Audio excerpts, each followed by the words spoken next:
안녕하세요. 공포학과 M교수입니다. 이 세상에 귀신이 있다면 결국 귀신도 사람이 되는 것이겠죠. 살아생전에는 너무나도 사랑했던 사람이 귀신이 되어 나타나면 무서울 수밖에 없을 겁니다. 물론 귀신으로라도 만나고 싶은 사람이 있겠지만 예기치 못한 상황에서는 두려움이 앞서겠죠. 오늘 이야기는 미스터리하면서도 무섭고 약간은 슬픈 이야기입니다. 가시죠. 1992년 제가 고등학교 3학년 때에 있었던 일입니다. 일반적인 부모님들은 고3이 되면 최단시간 등하교를 위해 학교 근처에 거주하기 마련인데 어쩌다 보니 신축 아파트로 이사가게 되었습니다. 그래도 새로운 아파트로 이사간 후 너무 좋아하시는 부모님을 보고 나름 행복한 마음으로 고3 시기를 보내고 있었습니다. 슬슬 더워지기 시작한 6월 말 저를 너무나도 아끼고 예뻐해 주시는 친할머니께서 저희 집에 놀러 오셨습니다. 새로 이사한 집도 보실 겸 저도 보실 겸 겸사겸사 오셔서 며칠을 함께 살게 되었습니다. 기말고사가 얼마 남지 않은 때라서 할머니와 얘기를 많이 못 나누고 TV도 함께 보지 못하는 게 못내 아쉬운 상황이었죠. 마침내 다가온 기말고사 첫날, 어제 늦게까지 마무리하고 쪽잠을 잔 이후라서 비몽사몽 일어나서 아침을 챙겨주시는 어머니께 할머니는 어디 가셨어요? 여쭈었습니다. 어머니는 새벽에 약수터 가신다고 나가셨어 라고 알려주셨습니다. 큰 길 하나만 건너면 공원에 있는 약수터라 금방 오시겠지라고 생각하면서 서둘러 등교 준비를 했습니다. 학교가 멀다 보니 서둘러 나가려는데 할머니께서 아직 돌아오지 않으신 터라 인사를 드리고 가야 되는데 라며 고민을 하고 현관을 나섰죠. 엘리베이터가 곧 저희 층까지 올라왔고 문이 열렸는데 할머니께서 기운이 하나도 없으신 얼굴로 내리셨습니다. 저는 깜짝 놀라서 다녀오셨어요. 저 학교 다녀오겠습니다. 시험이라 일찍 올 거예요. 라고 인사를 드렸더니 늘 보여주셨던 인자한 모습으로 그래 우리 손주 잘 다녀와 라고 손을 잡아주셨습니다. 인사를 드리고 등교할 수 있었다는 생각에 가벼운 발걸음으로 버스에 올랐죠.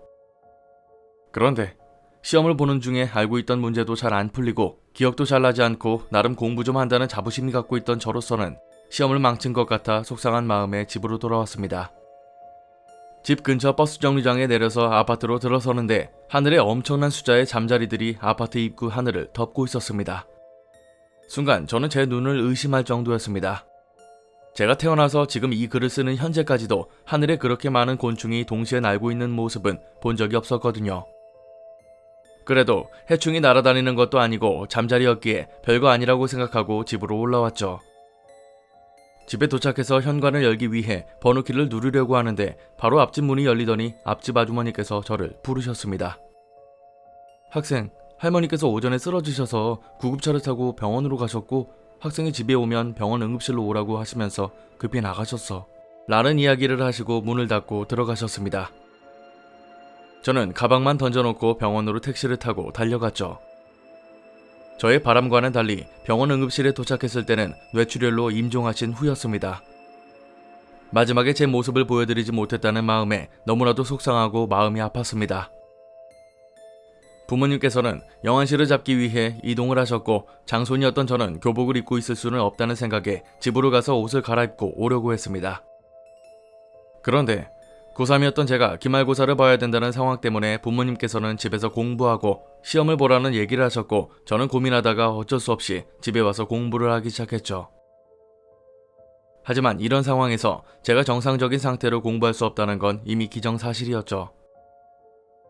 그래도 중요한 시기였고 할머니께서도 그렇게 생각하실 것 같다는 마음으로 열심히 시험 준비를 했습니다. 어느덧 시간은 흘러 저녁 10시, 11시 집에 혼자 있다는 생각이 들 때쯤 현관 센서 등이 갑자기 켜지더군요. 제 방이 현관 바로 옆에 있었는데 갑자기 들어온 센서 등에 온몸이 소름이 돋았습니다. 저는 용기를 내서 누구야? 라고 큰 소리를 지르면서 현관으로 몸을 던지듯 뛰어나갔습니다.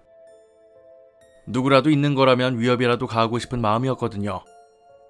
하지만 거실과 현관은 아무것도 없이 조용했습니다. 방마다 돌아다니면서 누가 있는지 옷장도 열어보면서 누가 숨어 있는지 하나하나 확인해보았지만 집에는 저 혼자였습니다. 그동안 단 한 번도 이상 증상을 보여준 적 없었던 현관 센서 등이 갑자기 오늘 켜지는 게 이상했고 저는 마음을 추스리고 다시 책상에 앉았습니다. 5분도 되지 않아 다시 센서 등이 켜지고 방문을 열고 있었던 저는 다시금 흠칫 놀랐습니다. 그렇게 12시, 새벽 1시 반복되어 켜지는 센서등 때문에 더 이상 공부를 할 수가 없었죠. 무서운 마음에 방문을 닫고 잠근 후 침대에 이불을 뒤집어 쓰고 누워버렸습니다. 새벽에 해가 조금 일찍 뜨면 차라리 그때 마무리 정리를 하자는 생각이었죠. 뒤집어 쓴 이불에 희미하게 비치는 센서등 불빛은 계속 깜빡거렸고 눈을 더욱 꼭 감고 잠들려고 애를 썼습니다. 시간이 얼마나 지났을까? 저는 잠을 제대로 들지도 못한 상태에서 어쩔 수 없이 일어날 수밖에 없었습니다. 용기를 내어 이불을 걷어차고 일어났더니 창문 쪽 커튼에서는 이미 희미한 아침빛이 보이기 시작했죠. 분명 무서워서 이불을 뒤집어 썼을 때가 1시가 조금 넘은 시간이었는데 시계를 보니 6시가 다 되었더라고요. 1시간 남짓 마무리 공부를 하고 용기 내어 방문을 열고 등굣길에 올랐죠. 어제 저녁 때부터 무서운 마음으로 공부도 제대로 못한 것을 생각하면 시험을 망칠 거라고 판단했는데 아니었습니다. 시험 문제가 너무나도 쉽게 풀려 의아할 정도였죠. 집으로 돌아가는 길에 어제 보이던 잠자리 때는 보이지도 않았고 집에 도착한 저는 다음날 시험 공부를 보다 더 집중해서 할 수 있었습니다. 부모님께서도 할머니 잘 모셔다 드리고 올 테니 시험 잘 보고 할머니가 좋은 곳으로 가실 수 있게 기도하라고 하셨습니다. 그날 밤 설마 하는 마음이었는데 아니나 다를까 센서등이 어제와 같이 다시 켜지기 시작했죠. 너무나도 무서운 마음에 경비실에 인터폰을 해서 지금 당장이라도 수리를 해달라고 요청드렸습니다. 오늘은 관리실 직원분들이 이미 퇴근한 이후고 당직 근무자만 있으니까 내일 오후에 가능하다는 답변만 받았습니다. 어제 하루 겪긴 했지만 그래도 겁이 났던 저는 아예 공부할 것을 가지고 거실로 나와 전체 방과 거실까지 모두 불을 켜놓고 시험 준비를 했습니다. 그렇게 세 번째 날 시험도 잘 치르고 집으로 돌아왔습니다. 마지막 4일째 시험을 위해 막판 스퍼트를 올리려는 오후에 벨이 울렸습니다. 관리실에 AS 담당 직원이 오셔서 하나하나 체크하고 수리하시는 듯 했죠. 잠시 후 직원분께서는 이거 고장 아닌데요? 암실 테스트까지 했는데 전혀 문제 없습니다. 저는 이틀 동안 제대로 잠도 못 잤다고 말씀드리면서 새 제품으로 교체를 요구했습니다. 어쩔 수 없다는 듯이 비용 발생해도 괜찮으시죠? 고장 아니라고 말씀드렸습니다. 라고 말씀하시고는 바로 새 제품으로 교체해 주시고 가셨습니다. 그런데 그날 밤 11시가 조금 넘은 시간부터 다시금 센서등이 켜지기 시작했죠. 부모님께서 원래 3일장하고 올라오셔야 되는 날이었지만 지방선산에 모신 후 어르신들을 뵙고 오는 일정 때문에 이날까지 혼자 있어야 했던 저는 당황할 수밖에 없었습니다.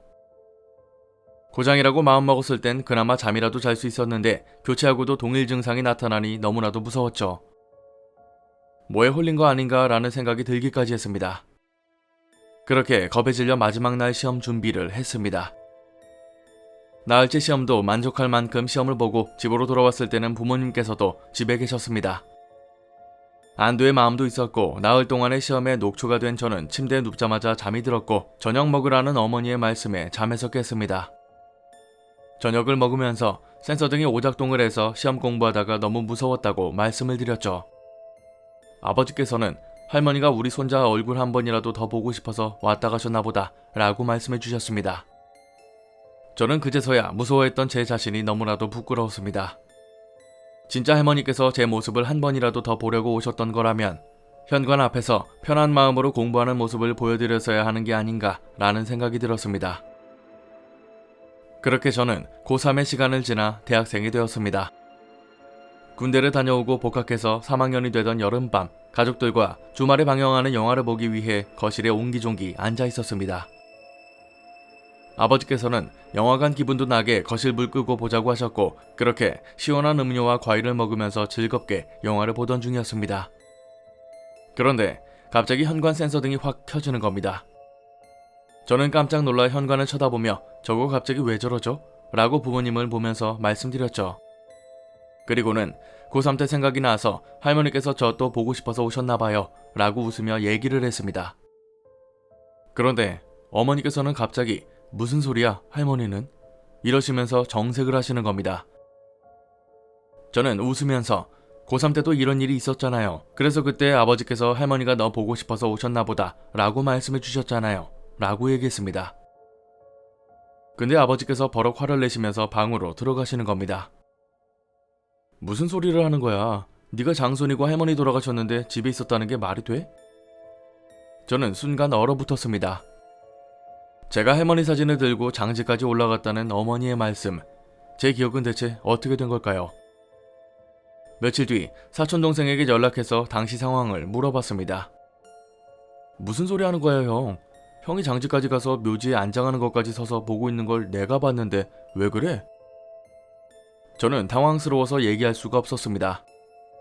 그때 사촌동생이 한마디를 더 했습니다. 형이 눈물 한 방울도 안 흘려가지고 친척들이 얼마나 당황했는데. 저는 그날 어디에 있었던 걸까요?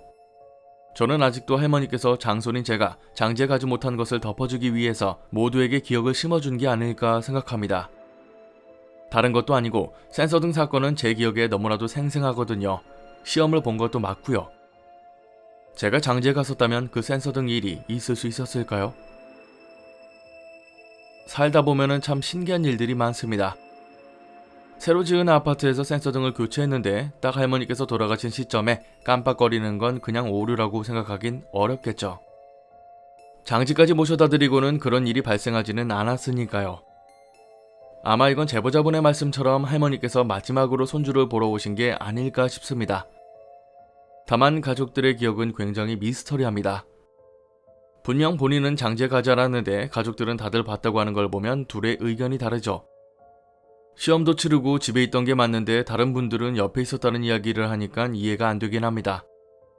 제보를 주신 분이 올해로 48세이신 직장인 분이신데 아직도 이 일이 생생하게 기억날 정도라고 하시네요. 저 같아도 그러겠지만 다른 분들한테 나 장지 안 가고 집에서 공부하고 있었다고 우길 수도 없는 노릇이고요. 조금은 미스터리하지만 할머니에 대한 따뜻한 기억만은 잘 추억하시면 좋을 것 같습니다. 오늘 강의는 여기까지입니다. 재밌게 봐주셨다면 공포학과에 입학 부탁드립니다. 공포학과 M교수였습니다.